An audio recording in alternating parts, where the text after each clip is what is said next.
that the scarcity we are witnessing and experiencing all around us, whether we're talking about ventilator shortages or food shortages, scarcity is manufactured.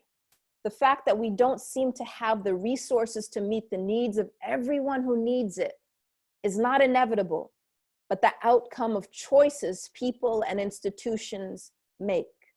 Which means as we move through this portal, we must insist on different choices, on radically different investments. And these investments are not simply material ones, but ideological.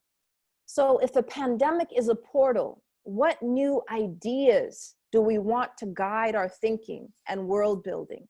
Because as Roy put in that essay I started with, nothing could be worse than a return to normality.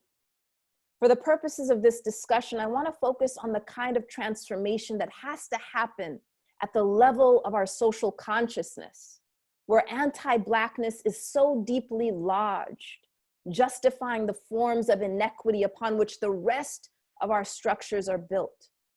Consider an alternative vision, that Black people are like the pupil of the eye that is dark in color, but is a fount of light and the revealer of the contingent world.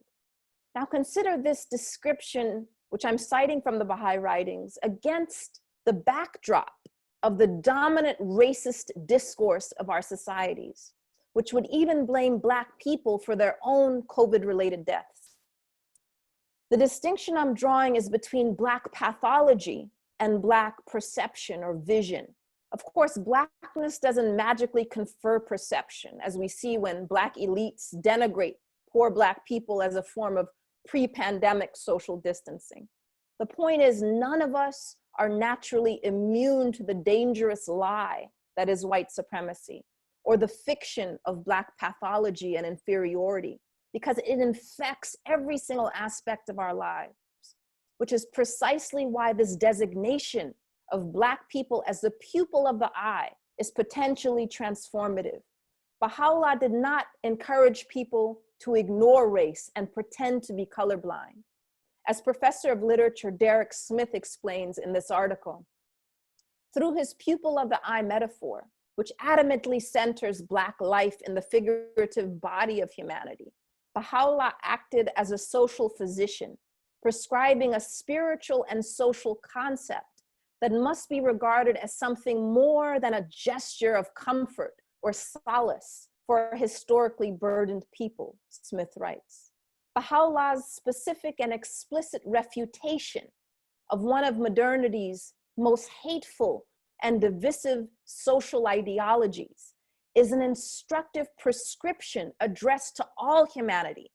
Surely the condition of oneness that is global society's highest and most urgent aspiration is impossible without the universal internalization of the medicine that Baha'u'llah has loaded into the pupil of the eye metaphor. So what does this internalization look and feel like practically?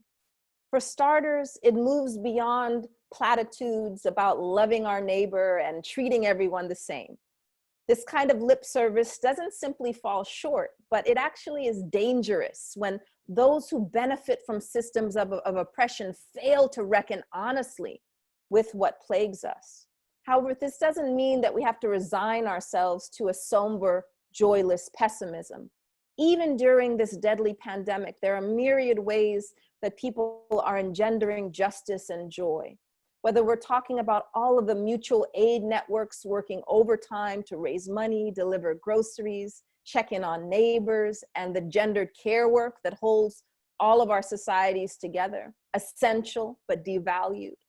And those advocating for the release of prisoners who are especially vulnerable at this time, or those working and organizing in warehouses, grocery stores, farms, and the gig economy, so that companies and corporations will put people's lives over profit. And what about all the de facto music therapy, all the DJs and musicians transporting tens of thousands of people around the globe out of our living rooms onto virtual dance floors? From the spirituals, blues, jazz, and hip hop, Black communities have always harnessed the therapeutic power of art. It's no wonder that Baha'u'llah says that music is a ladder for the soul. just one of the ways that we practice joy and express grief and anger. Joy gives us wings. In times of joy, our strength is more vital, our intellect keener, our understanding less crowded. We seem better able to cope with the vicissitudes of life, with the world, and to find our sphere of usefulness.